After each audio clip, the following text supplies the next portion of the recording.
Esse podcast pode conter descrições de cenas fortes e com conteúdo violento, o que pode ser prejudicial para algumas pessoas. Recomendamos cautela para pessoas sensíveis ao tema.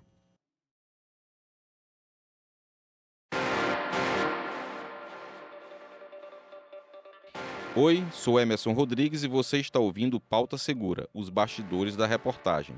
Podcast que vai te deixar por dentro dos detalhes da apuração das grandes investigações jornalísticas da área da segurança pública e que você lê no site do Diário do Nordeste. Essa é a parte 2 do episódio do podcast sobre a reportagem Maçãs Podres, policiais na mira das autoridades. Hoje, como prometido, vamos trazer os detalhes da apuração sobre os crimes cometidos por policiais militares no motim de 2020 e em presídios cearenses. Estou aqui mais uma vez com o autor da série de matérias, Messias Borges, e a palavra agora está com ele. Emerson, o NUINC ficou responsável por investigar um processo que havia contra associações militares que estariam participando e liderando o motim dos militares, tanto policiais como bombeiros, ocorrido em fevereiro de 2020 aqui no Ceará. Em frente aos batalhões da Polícia Militar em todo o Ceará, carros com pneus furados impediam a passagem de outros veículos. Parte da corporação não saiu às ruas. Em Fortaleza e região metropolitana, de madrugada, mais viaturas abandonadas. Segundo relatos, homens encapuzados invadiram 3 batalhões. Em 2 deles, furaram pneus de carros oficiais. E no terceiro, se apresentaram como policiais e levaram pelo menos 10 viaturas. Os PMs que estavam de plantão não reagiram. Os manifestantes encapuzados e a paisana passaram o dia reunidos em frente a um batalhão da PM. Eles trouxeram mais de 100 carros, bases móveis e motos da Polícia Militar, esvaziaram os pneus e fecharam as ruas próximas por cerca de 3 quarteirões. Já são 61 inquéritos policiais. Dessa investigação, o NUINC denunciou o sargento Reginauro, que era vereador de Fortaleza, ainda é vereador de Fortaleza, mas foi eleito agora deputado estadual pelo Ceará. O Reginauro foi denunciado pelo NUINC por crimes militares porque seria uma das lideranças do motim. Foi instaurada uma portaria para apurar os crimes militares que alguns policiais cometeram. Nós fomos investigar quais desses policiais cometeram esses crimes militares. Os crimes que eles estavam sendo investigados são previstos no Código Penal Militar, que é uma legislação diferenciada do nosso Código Penal. Então, os crimes eram motim, conspiração, aliciação para motim ou revolta, incitamento, recusa à obediência, reunião ilícita, publicação ou crítica indevida. Só com o material que nós escolhemos na mídia, na internet, nos documentos que nós recolhemos inicialmente. E aí, nós iniciamos uma investigação contra 11 pessoas, dentre elas presidentes e ex-presidentes de 8 associações de militares. E aí, daí nós começamos essa investigação. Foi nesse mesmo período, eu vou lhe dizer até o dia exato que foi impetrado uma ação civil pública na 10ª Vara da Fazenda Pública, no dia 17 de fevereiro de 2020, contra as associações, contra 5 associações, requerendo que fosse suspenso o repasse dos valores que o Estado repassava do salário dos policiais para essas associações, porque a informação que nós colhemos preliminarmente é que essas associações estavam financiando o motim, as atividades do motim. Então, pronto, daí começou a tramitar essa ação civil pública na 10ª Vara da Fazenda Pública e o processo, além da ação penal na auditoria militar contra o Cabo Sabino, e a gente começou a nossa investigação contra 11 pessoas ligadas às associações. Ao final de uma criteriosa investigação, nós ofertamos denúncia contra Reginauro Souza Nascimento na auditoria militar. Foi recebida a denúncia e toda a documentação foi apresentada. Nós investigamos todos os atos que ocorreram durante este período. Começou em dezembro de 2019. A primeira manifestação foi 5 de dezembro de 2019, a segunda manifestação foi 14 de dezembro de 2019, depois 6 de fevereiro de 2020, 18 de fevereiro de 2020 foi a paralisação geral. E aí, quando a invasão do 18º Batalhão ocorreu no dia 3 de fevereiro de 2020. Então, a partir daí, foram 13 dias de motim e nós investigamos a participação de todos esses envolvidos, dos 11 envolvidos, dos 11 investigados, no envolvimento, na colaboração dessas ações, como eu lhe disse, com os crimes previstos no Código Penal Militar. Esse procedimento investigativo criminal do Ministério Público, ele resultou em uma denúncia contra o cabo Sabino, uma denúncia contra o Reginaldo Souza Nascimento e uma denúncia contra Antônio Aranhete de Carvalho Albuquerque, que corre numa vara criminal e não na auditoria militar, como corre o procedimento com relação a Reginaldo Souza Nascimento e contra Flávio Alves Sabino. Essa que você acabou de ouvir agora é a promotora Alice Iracema Aragão, uma das integrantes do NUINC, e que investigou esse caso específico do sargento Reginaldo e das associações de militares envolvidas no motim de 2020. Além dessa denúncia pontual do NUINC pelo motim, nós também tratamos sobre policiais e bombeiros militares demitidos ou expulsos das corporações por participação no motim no terceiro dia de reportagem, que tratava sobre as decisões da CGD contra esses agentes de segurança pública investigados por participação em crimes. Tem uma parte muito interessante na reportagem, a parte que trata dos crimes cometidos por policiais penais, eram os antigos agentes penitenciários, né, cometidos dentro de presídios. Eu queria que você destacasse, Messias, as duas operações mais importantes que foram deflagradas pelo Ministério Público com relação a policiais penais. Emerson, o NUINC realizou 2 investigações contra policiais penais por crimes cometidos dentro dos presídios cearenses. Em 2017, foi realizada a Operação Masmorras Abertas, que desarticulou uma parte da alta cúpula da antiga Secretaria da Justiça e Cidadania, que estaria ligada a casos de corrupção dentro dos presídios. O promotor de justiça Humberto Ibiapina, coordenador do NUINC, explicou o que foi a Operação Masmorras Abertas. A Operação Masmorras Abertas iniciou-se com a constatação, tá certo, de que os presídios da região metropolitana de Fortaleza estavam com presos possuindo celulares e outras regalias. Então, o Ministério Público do Estado do Ceará, através da Corregedoria dos Presídios e através de um grupo que foi criado especial e obviamente, que o NUINC veio a suceder, fez incursões, que nós chamamos de inspeções, tá certo? Para fazer justamente a busca, tá certo? A captura, busca e apreensão de todos os celulares que haviam sido colocados de uma forma ou de outra dentro dos presídios. Com essas operações, com essas inspeções, a gente arrancou de dentro dos presídios muitos aparelhos celulares e constatou-se, teve-se a certeza de que a entrada desses aparelhos era fruto de corrupção. Então, a Masmorras Abertas, ela focou justamente em tentar evitar, tá certo, atos de corrupção que dessem aos detentos um direito que eles não tinham, de possuir celular. Já neste ano de 2022, o NUINC realizou outra operação, que ficou batizada de Operação Martírio, contra policiais penais suspeitos de cometer torturas contra detentos de um presídio localizado na região metropolitana de Fortaleza. Há indícios de que pelo menos 70 detentos estivessem feridos por causa dessas sessões de torturas, mas o caso ainda terá a denúncia do Ministério Público para aprofundar a investigação sobre esses casos. Humberto Ibiapina também abordou na entrevista a Operação Martírio, deflagrada no mês passado. A Operação Martírio, ela é bem recente, A Operação Martírio, ela se deu por conta de uma evidência constatada pelo juiz corregedor, pelo promotor corregedor e por um membro da Defensoria Pública de que existiam fortes indícios de situações que indicavam tortura.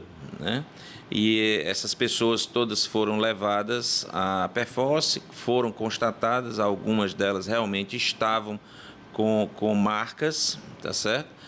E por conta disso, o NUINC ele foi designado pelo Procurador-Geral para acompanhar o inquérito policial e quando a gente começou a acompanhar o inquérito policial, que viu a gravidade da situação, imediatamente a gente pediu a cautelar de busca e apreensão e de prisão preventiva em relação às pessoas que foram identificadas como possíveis torturadores, né?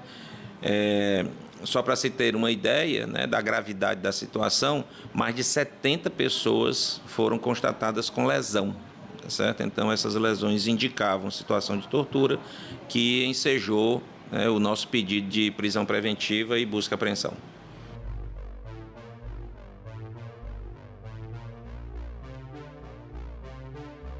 Sobre esse caso da Operação Martírio, eu queria que você relembrasse para a gente, porque antes da operação do Ministério Público, surgiu a informação inicial por uma fonte, chegou até você, dizendo que houve uma inspeção no presídio que tinha detectado isso, de que policiais penais teriam sido presos. Aí você começou já a investigar antes mesmo da deflagração da operação do Ministério Público. Eu queria que você explicasse isso, como foi que chegou essa informação inicialmente, antes mesmo da operação do MP.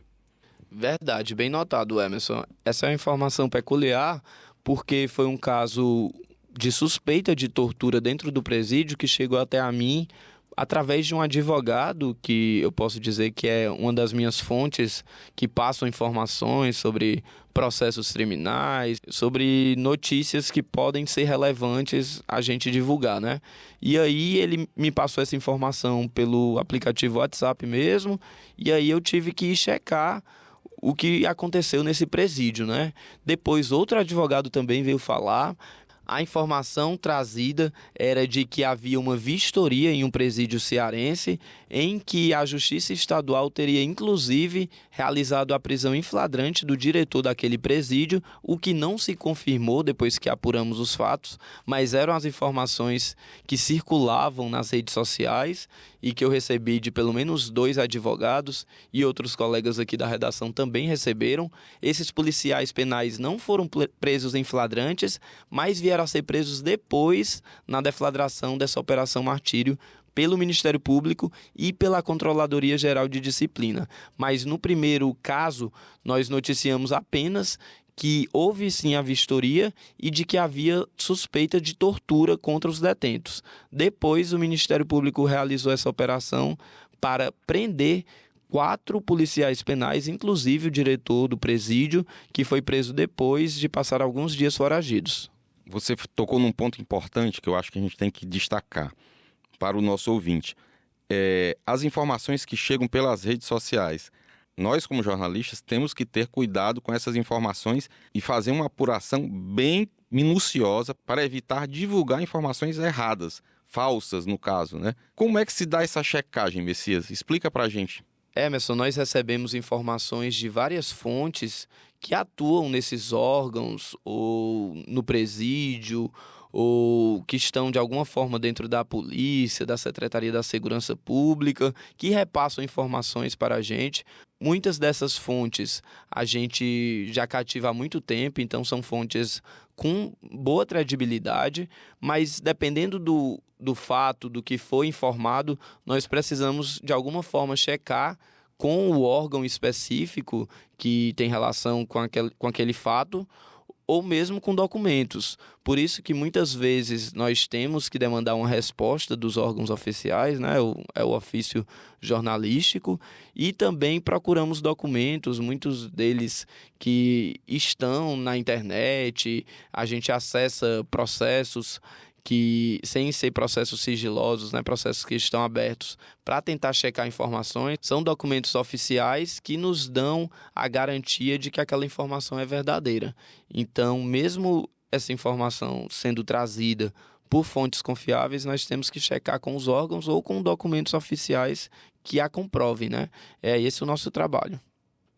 Bom, Messias, eu sei que você conversou também durante essa apuração para essa série de reportagens com o promotor responsável pela Corregedoria dos Presídios, né, que atua nessa vara, um promotor que atua na vara da Corregedoria dos Presídios. Como foi essa conversa e o que é que ele lhe informou, como foi que se deu essa descoberta desse caso tão grave que a gente teve notícia agora recente? O promotor de justiça Nelson Gesteira, integrante do NUINC, nos contou que estava em uma audiência com um preso que ele acompanha há um certo tempo, já com indícios de tortura e maus tratos, um preso que revelou para ele que havia um novo caso de tortura em um presídio cearense e que ele poderia ir naquele momento até o presídio para checar todos os detentos que estavam com ferimentos em relação às agressões dos policiais penais. Então, ele disse para o juiz que iria se deslocar para o local e assim fez, junto com o juiz, e comprovou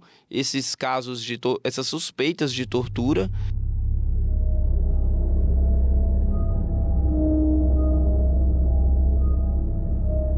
Nós estávamos em audiência de instrução na vara de Corregedoria de Presídios, quando um interno revelou a situação que tinha acontecido na noite anterior. De imediato, juntamente com o juiz corregedor e o defensor público, um dos defensores públicos que tinham atribuição de trabalhar lá pela vara de Corregedoria de Presídios, nós nos deslocamos até a unidade prisional e lá, infelizmente constatamos que tinham muitos internos lesionados. Na ala que se chama disciplina e triagem, nós tínhamos em torno de 70 internos apresentando lesões corporais. Então, o quantitativo de internos lesionados e os fatos narrados por eles nos levaram a tomar de imediato as medidas necessárias para preservar a integridade deles doravante, né? A realização dos exames de corpo de delito para se registrar a materialidade daquelas lesões e os trabalhos investigativos a cargo da Delegacia de Assuntos Internos, da CGD e do Núcleo de Investigação Criminal para se detectar a autoria daqueles crimes. Às vezes as pessoas que não acompanham o nosso trabalho não sabem que a gente, depois de fazer uma reportagem dessas, ou até mesmo de noticiar casos específicos, a gente faz um acompanhamento desses casos para que depois, por exemplo, a gente disse que esse policial era investigado, ou suspeito, ou acusado, mas pode ser que lá na frente ele seja inocentado pela justiça porque não encontrou provas, enfim, uma série de motivos. Como é que é feito esse acompanhamento? Emerson, na editoria de segurança do Diário do Nordeste, a gente já tem uma praxe de acompanhar casos de relevância, inclusive episódios que envolvem agentes de segurança por serem servidores públicos que estariam a serviço da sociedade, mas que viram suspeitos de cometer delitos. E a gente acompanha isso com certa frequência, dependendo da relevância do caso, a gente acompanha diariamente, semanalmente, a gente está sempre indagando os órgãos de como está esse processo, se já houve alguma acusação, se houve condenação, se foi absolvido, o que resultou, né? Tanto na esfera criminal, a partir da Justiça Estadual, como também na esfera administrativa, que é realizada pela Controladoria Geral de Disciplina. Nesses casos que nós noticiamos nessa série de reportagens Maçãs Podres, a gente sabe que alguns casos já têm sentença condenatória contra esses policiais, inclusive para alguns deles serem demitidos. É o caso da Operação Gênesis, que já nas 3 primeiras fases já tem condenações, mas a maioria dos casos ainda está com o processo tramitando na Justiça Estadual, né? Como é o caso da Operação Masmorras Abertas e também da Operação Espanta Raposa, que são 2 casos de corrupção investigados pelo NUINC em 2017 e em 2018, quando foram deflagradas as operações, e que ainda não tem sentença, mas que pode ter nos próximos meses. Essa é a expectativa do Ministério Público do Ceará. E a gente pode garantir para o nosso ouvinte que ele vai ler no site do Diário do Nordeste a atualização desses casos, sejam os policiais condenados ou inocentados, enfim, ele vai poder acompanhar e saber o desfecho desses casos. Exato, nós sempre estamos acompanhando esses casos, noticiando, indagando esses órgãos. Então, o ouvinte que ficou mais curioso por saber mais sobre a Operação Gênesis, a Operação Masmorras Abertas, a Operação Martírio, a gente traz um resumo nessa série de reportagens que já foi ao ar e também estaremos sempre acompanhando com matérias de repercussão nos próximos meses. Bom, Messias, muito obrigado. Foi uma conversa muito esclarecedora. Eu acho que a gente tem que sempre revisitar esses procedimentos jornalísticos e a gente procura se organizar para passar a informação com a maior qualidade possível dentro dos ditames da ética jornalística e da justiça também, né? Muito obrigado, Emerson. Foi um prazer fazer pela primeira vez o podcast Pauta Segura. Nas próximas semanas devemos trazer mais edições sobre os bastidores da reportagem de segurança pública aqui do Diário do Nordeste, sempre trazendo informações, detalhamento, explicações de como fizemos essas matérias. E o ouvinte também pode ler todo esse conteúdo no site do Diário do Nordeste. Beleza. E agora eu quero fazer uma pergunta para você que eu não fiz para a Emanuela. A pauta é segura mesmo? É sim, Emerson. A gente trata aqui com todo o cuidado e ética para fazer um trabalho seguro para a gente e que traga informação de credibilidade e de qualidade para a população cearense. Valeu, Messias. Muito obrigado. Esse podcast foi produzido e roteirizado pelo Messias Borges e por mim. Eu também fiz a edição de áudio. A voz da abertura é da repórter Tatiane Nascimento. A supervisão do conteúdo é da Aline Conde. A coordenação de núcleo é da Karine Zaranza e a gerente de jornalismo é a Ivila Bessa.